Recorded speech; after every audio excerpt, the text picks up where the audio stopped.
Want to do a little update on my J&L oil separator in my 2019 F250 6.2 liter. Let's go ahead and get this off and check it out. So I went ahead and ordered that extender like I said I would in my last video.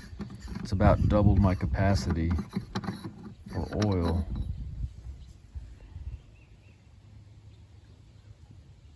Look at that. That's about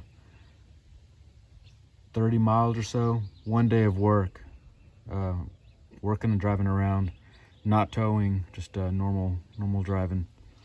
That's a good amount. I'm actually kind of surprised it's that much.